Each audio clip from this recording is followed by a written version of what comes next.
Sapling fellas, I am talking a bit quiet today because it is like 10:30 p.m.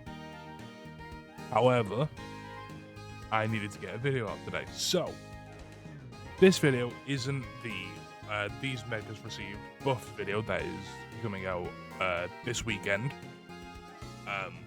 This is it is about megas though. This is a video about which megas basically would dominate Scarlet and Violet. I've got 5 megas. I've got 5 megas that I want to talk about. Yeah, I've got 5 megas that I want to talk about. All of which I think would be really good in Scarlet and Violet. I know Scarlet and Violet doesn't have megas. I know megas aren't coming to Scarlet and Violet. It's just something fun to think about. So, if you enjoy the video, leave a like, subscribe, all that stuff I don't like self-promoting. Anyway, let's get into it. So, first one I'm going to talk about is probably like the most obvious choice. It's Zardwai. This is a stupid strong drought Pokemon in a format with the new paradoxes.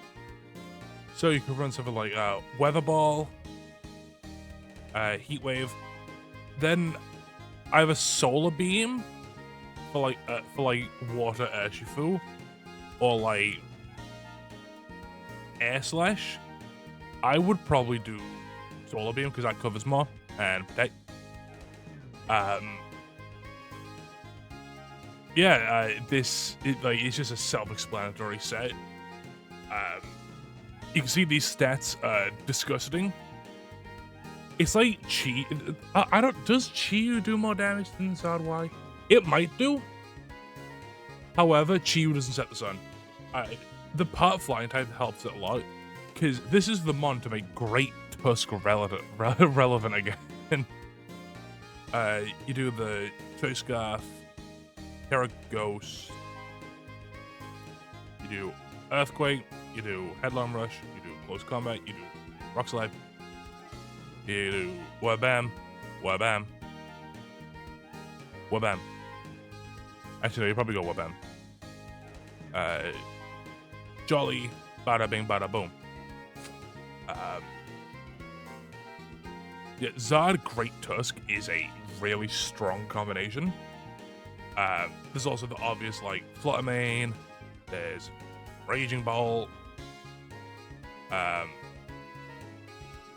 there's also Jumpluff. Zardwai Great Tusk Jumpluff sounds really annoying.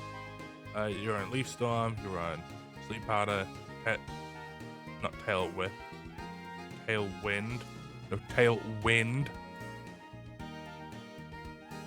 And Encore. Tell me this trio doesn't look really annoying to deal with.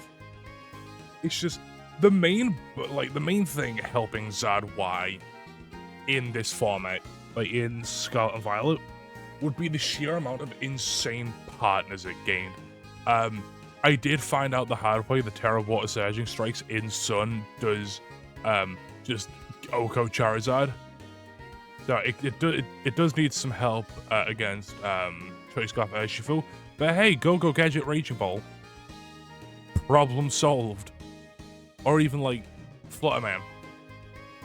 Either of these Pokemon can help. This is the obvious one. This is like Scarlet and Violet, like Zardwai would be dastardly. So the next one, not as obvious, but it is kind of obvious, but it's not like the big one people would think about, and that's Salamence. Salamence was already used in Scarlet and Violet. Like, if you remember Regulation E, the Rocky Helmet set with Draco Meteor Air Slash. This is that, but on drugs. You could do the double flying stab with Hyper Voice, Double Edge, Tailwind, Protect. You need Tailwind and Protect and Hyper Voice. The Double Edge, Oko's Flutter Mane, that's the only thing it has going for it.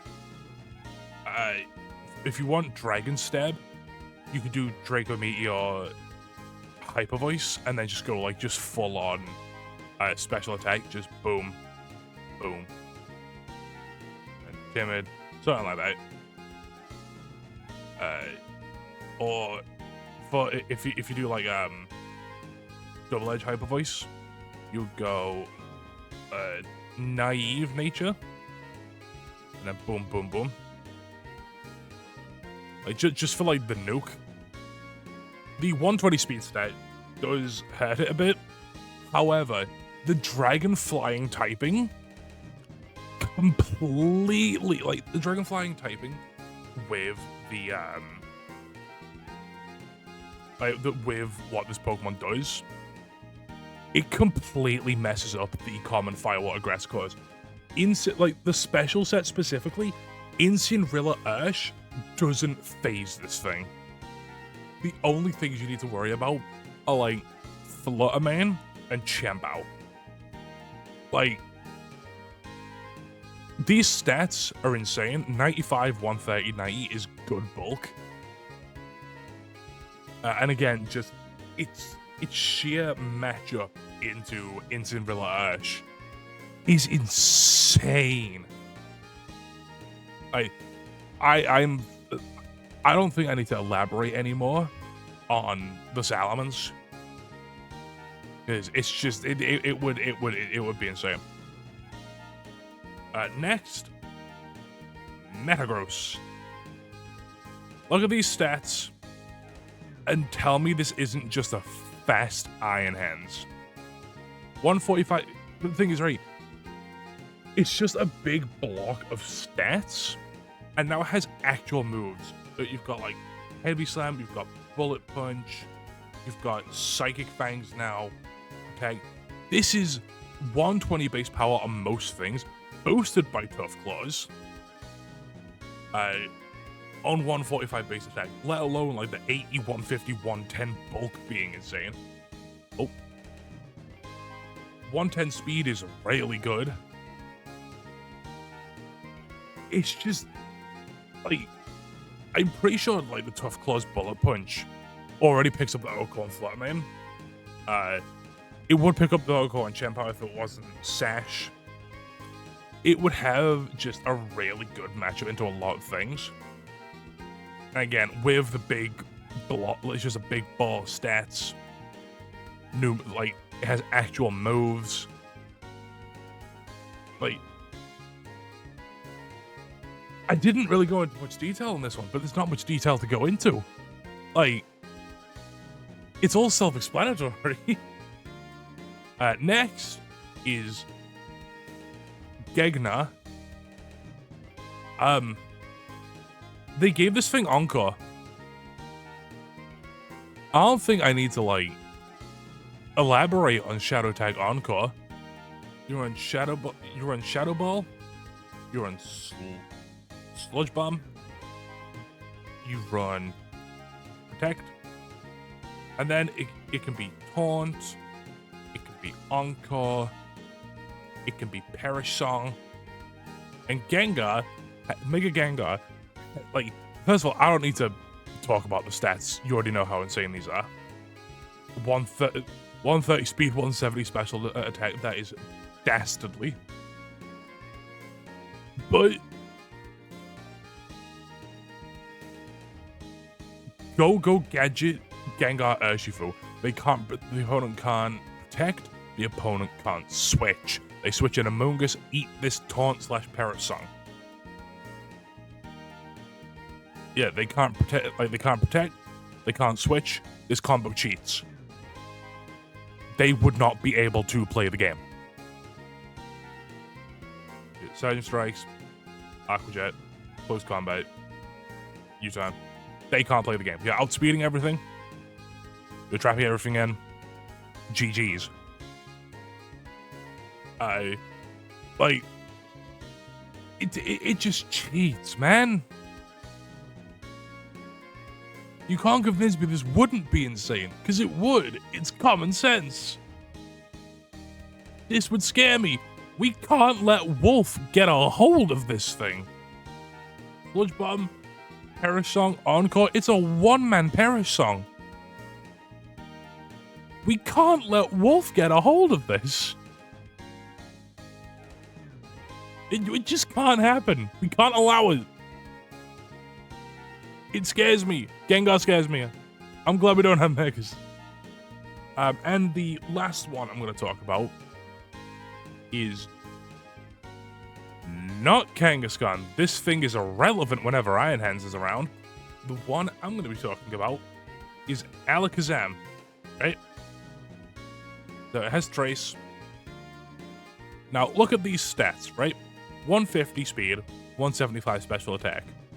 There is a certain move that Mega Alakazam got in Sword and Shield that would make this thing insane.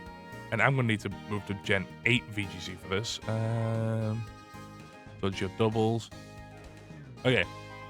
There's one move that would make this thing insane. GG, shake my hand. This thing only needs one moveset, right? He's Expanding Force. It needs either Psychic or Psyshock for single target psychic damage. Then it needs either Dazzling Gleam or it needs Focus Blast. Just something to deal with the dark types, because Scarlet and Violet is it's the game where there's 50 billion really good dark types. Then you just run Protect. Focus Blast hits them harder, but 70% accuracy.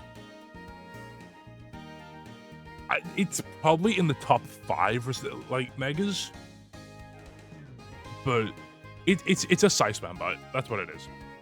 It's that you pair it with like Indeedee, like kind of just self-explanatory. Like you see. Now the thing is, Battle Creep has gotten to the point where there's only like 5 or 6 actually good Megas now. So I think if we had Megas, they wouldn't influence the meta that much, except for like the 5 that. Okay, that is not correct. They would influence the meta, but not as much as people think they would. Like obviously Zard Y, Salamence, they would be insane, but Megas wouldn't be like mandatory anymore. Move back to Scarlet and Violet. Like, Mega Alakazam, probably top 5. However, I would like to give an honorable mention to Aerodactyl. 150 speed, 135 attack, tough claws. They gave this thing that's dual jump. They gave this thing dual wing beat in Generation 8. That's pretty funny. I will be going on about buffs that Mega Pokemon got in like this weekend. But for now, that's gonna be it. Thanks for 5 watch. Bye.